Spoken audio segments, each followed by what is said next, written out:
Je peux me permettre simplement de dire que peut-être c'est une question de... Finalement, ce serait vous êtes le seul à penser qu'il n'y a pas de sorcellerie. Non, je ne peux pas changer d'avis parce que peut-être que toi tu lis les livres, moi je suis un homme spirituel, j'ai des expériences surnaturelles, j'ai des choses que je ne peux même pas expliquer. Tu ne pourrais pas comprendre. Ah bon? Non, je comprends. Tu pourrais pas une chose que tu peux vivre que je ne peux pas comprendre. Ce que je veux dire, il y a des choses comme non, il n'y a pas des choses que tu vis que vous êtes un peu plus haut. Non, ça, beaucoup de gens sont des théoriciens, ils ont lu. Les théoriciens. Mais ils sont incapables de vérifier. Les gens qui prient là, ils disent que c'est le Saint-Esprit qui était venu sur eux le jour de la Pentecôte. Ils sont souvent habités par des esprits. La preuve, c'est qu'on tombe dans leurs églises. Hein. On tombe parce qu'on est trop content. On tombe parce que l'esprit qui... Et nous voici donc pour parler de la problématique principale de ce matin. Ce matin, nous parlons de la sorcellerie. Comment expliquer la montée en puissance de la sorcellerie en Afrique? Et le cas du Cameroun nous intéresse de manière particulière. Avant toute chose, je voudrais d'abord que nous puissions aller pas à pas pour que nous soyons sûrs que nous sommes au même niveau de compréhension.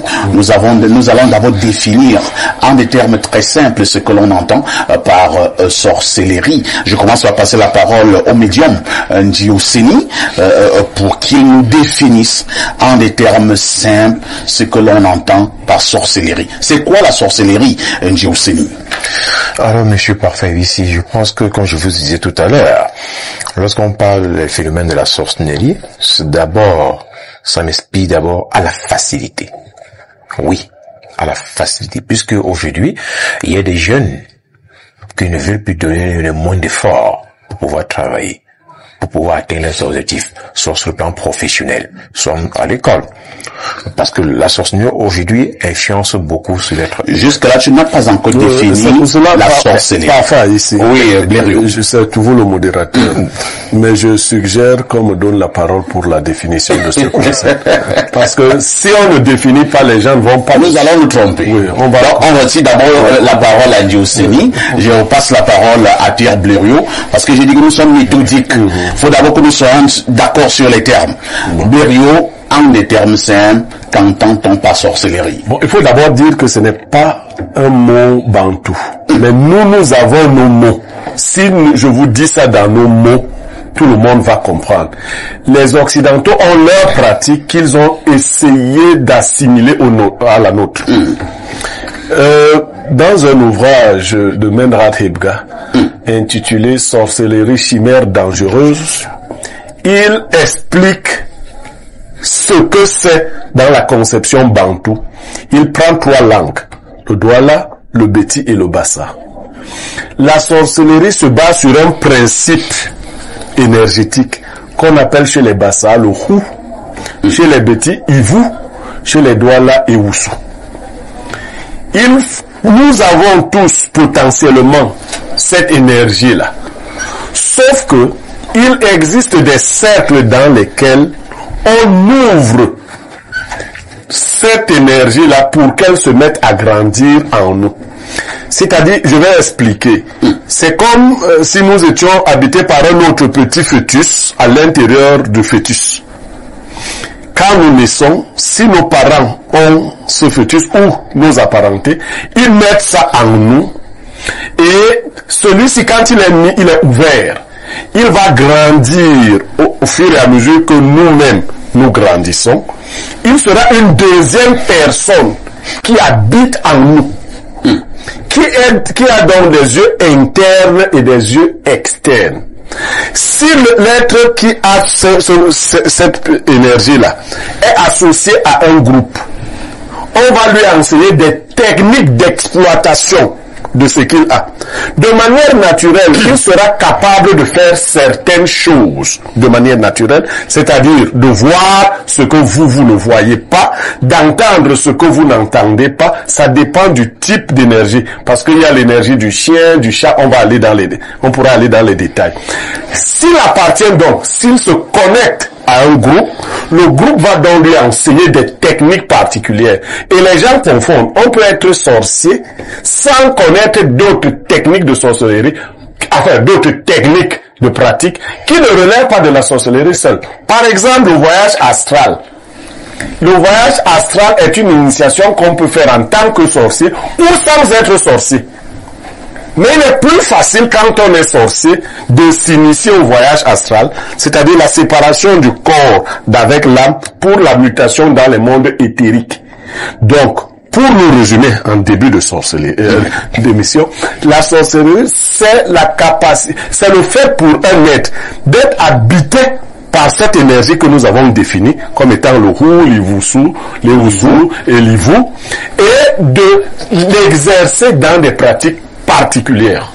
Alors, autre préoccupation, nous allons évoluer. Pierre Blériot-Niamec, est-ce que un monsieur peut, un homme peut naître, un enfant, il n'a pas eu à la base ce que vous avez expliqué là tout à l'heure, on l'a pas initié à la sorcellerie dès le bas âge.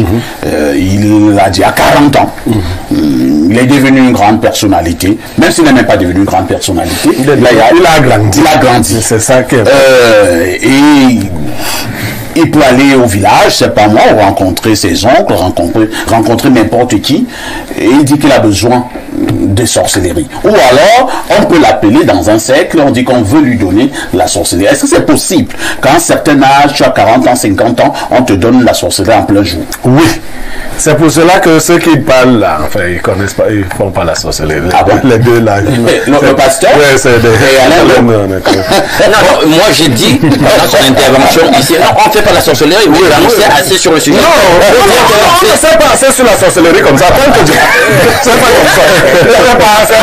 C'est pas la théorie. Non, ok, je vais expliquer. Avec les termes scientifiques qu'ils connaissent. Il y a dans notre cerveau deux glandes. Oui. Une que les Blancs appellent la glande pituitaire et l'autre qu'on appelle la glande pinéale. Qui sont reliés à tout un système. Qu'est-ce qui fait qu'on choisisse Alain Douk au village? Qu'on dit, viens, notre fils, on va te donner la sorcellerie. Sans appartenir à la sorcellerie, au groupe de la sorcellerie. Si Alain Douk, de manière extraordinaire, a vu sa glande pinéale se lever, grandir, il a donc commencé à manifester certains signes d'extra-lucidité, l'intelligence permet d'atteindre ce genre de choses. Les sorciers qui sont déjà initiés comprennent que voici un vrai enfant. C'est ce que vous appelez en petit enfant. On comprend que on peut l'aider à comprendre encore mieux les phénomènes qui se passent en lui. Parce qu'il connaît lui-même à manifester des phénomènes, il comprend des choses. Il y a quand on dit qu'on a tous des bases de la sorcellerie, il y a des enfants qui comprennent sans qu'on leur explique quoi que ce soit. Ils comprennent même au-delà de ce que le maître peut savoir. C'est que sa glande pinéale s'est développée beaucoup et elle a commencé à lui ouvrir les yeux sur beaucoup de choses. On t'appelle donc, parce qu'on a vu ça, mais il faut faire attention quand on veut donc t'initier à ce niveau-là. Ça revient au point de départ. Si ceux qui veulent t'initier sont méchants, ils vont plutôt tuer ce que tu avais et prendre chez eux. C'est-à-dire ils ont vu ça, mais s'ils sont des gens vraiment corrects ou s'ils sont bien encadrés, ils vont te donner. Est-ce que vous ne voyez pas déjà à qui on a donné au village étant déjà grand? On lui donne et une fois qu'on lui a donné, quand il sort, je vais vous... Et on a un ministre au Cameroun. Oui. Son père était un grand sorcier. Son père lui a dit, qu'est-ce que tu veux être? Il a dit à son père, je veux être... il y a un truc qu'on appelle ministre, à l'époque d'Aïdjo. Son père lui a dit, tu auras le truc là jusqu'à la fin de ta vie. Depuis qu'il est devenu ministre, il est toujours ministre, on ne l'a jamais enlevé. Bon, je pense qu'on va donc commencer à chercher... Depuis qu'il est devenu ministre... le ministre. J'ai dit qu'il est devenu ministre à l'époque d'Aïdjo. Il est toujours là. On n'a jamais envoyé ailleurs pour dire que bon, tu n'es plus ministre. Il est ministre et il sera ministre jusqu'à sa mort. Merci. Alain Douk veut absolument réagir. Allons-y. Absolument. Oui. Pourquoi? Pour la simple raison que c'est intéressant en faisant des amalgames. Oui. La glande pinéale, elle est située là, au niveau de notre front, hein, dans le cortex cérébral.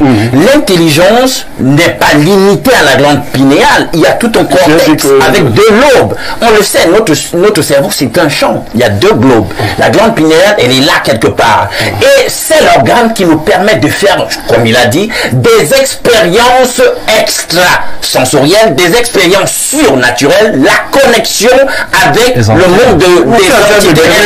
Non, mais je dis que tu as limité la glande pinéale à l'intelligence. Je dis qu'il y a quand même il y a 2 cortex. Il y a 2 globes au niveau du cerveau. Il y a encore toute une partie que toi tu ne tiens pas compte. Je continue. Je vais corriger beaucoup de choses qui ont été dites ici. Alors, quand nous sommes dans la Genèse, par exemple, l'histoire de la chute. On dit que celui qu'on a bien voulu appeler le serpent ancien, Satan, lorsqu'il vient séduire Adam et Ève, il dit que Dieu a dit, est-ce que Dieu vous a vraiment dit de ne pas manger le fruit de l'arbre défendu? Parce qu'il sait que si vous en mangez, vos yeux s'ouvriront. Ça, c'est ce que la plupart des versions disent, vos yeux. Mais en fait, il se trouve que dans le manuscrit araméen, ce n'est pas au pluriel. Ce n'est pas vos yeux, c'est l'œil. L'œil s'ouvrira. Et nous savons que lorsqu'on parle de la glande pinéale, la plupart du temps, on l'appelle le 3e œil. Donc, c'est ce que tu viens de démontrer. Tu es censé laisse-moi chuter. Laisse-moi chuter. Oui, vas-y. C'est-à-dire que quoi? La glande pinéale, n'oublie pas, et c'est là où je voulais arriver, pour vous dire que nous sommes tous des êtres spirituels à la base. L'homme, vous l'avez dit, a un corps, a une âme. L'âme, c'est quoi? Il faut repréciser ça pour que les gens comprennent. Ce qui fait de moi une personne, c'est pas ma peau, c'est pas les os, c'est pas les muscles.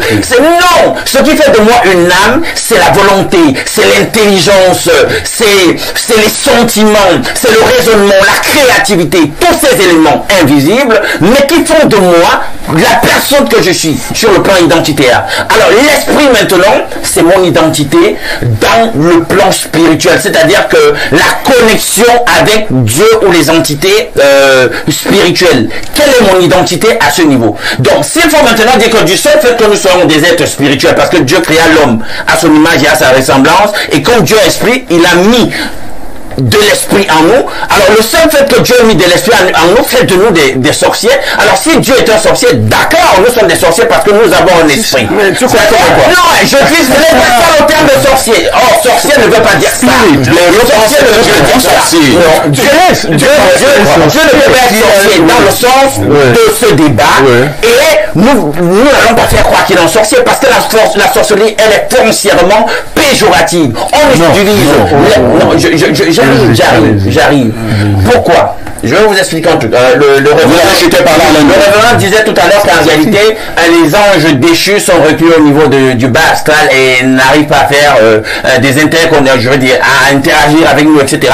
Ce qui n'est pas totalement vrai. On voit dans l'épisode du Jardin d'Éden que Satan lui-même vient et il arrive à interagir avec nous.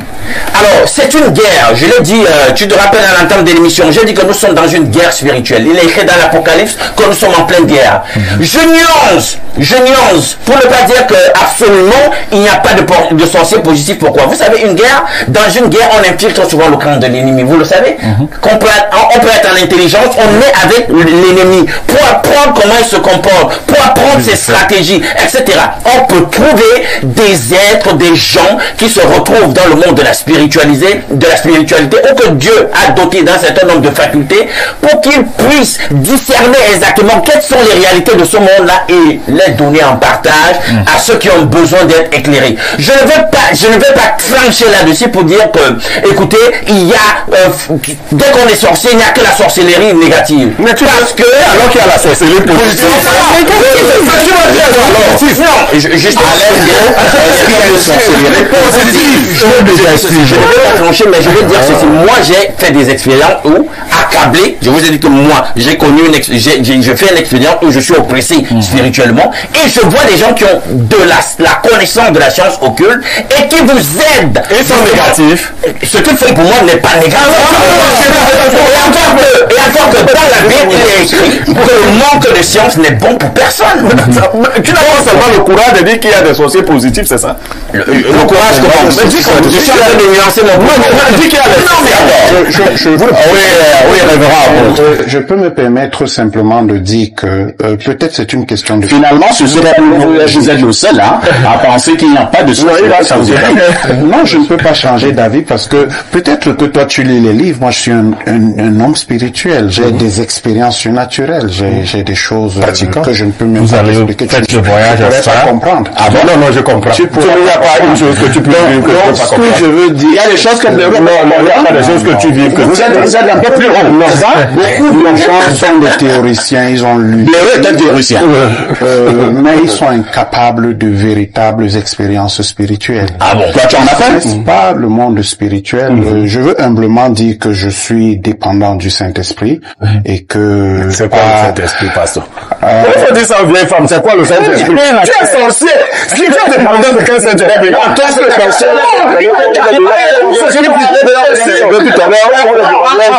Ces gens qui veulent s'amuser.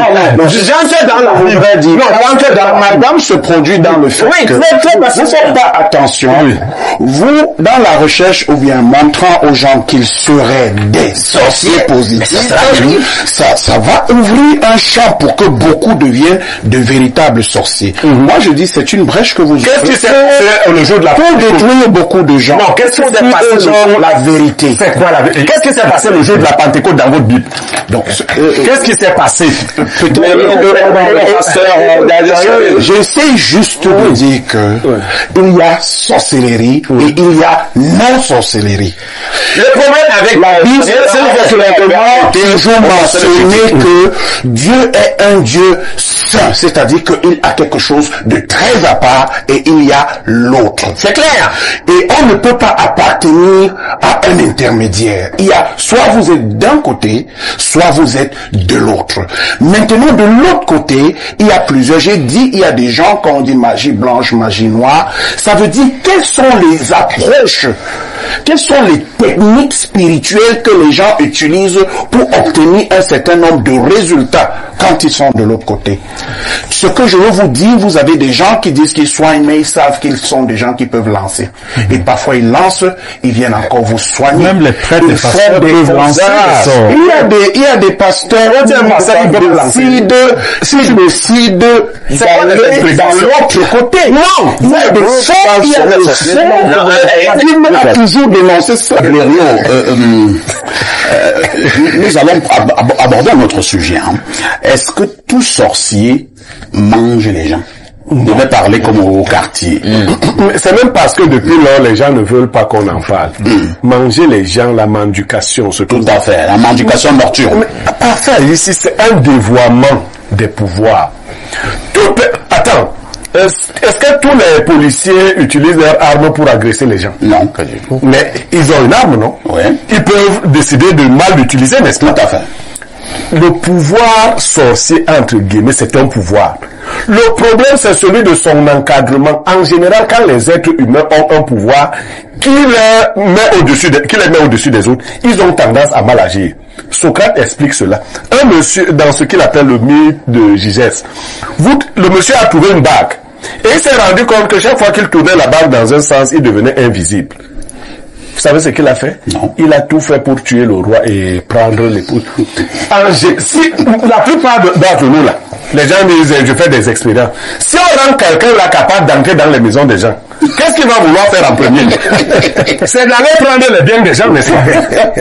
Il faut donc, moi je pense qu'il faut réorienter on va revenir sur ce thème, parce que les gens font comme si la sorcellerie, c'est comme, on dit dans un groupe de sorciers, il y a des gens qui ont leur mauvais cœur habituel, et il y a des gens qui ont le bon cœur. On s'assoit comme ça, les gens disent, vous voyez notre enfant parfait là, vous voyez qu'il présente bien, qu'il est connu.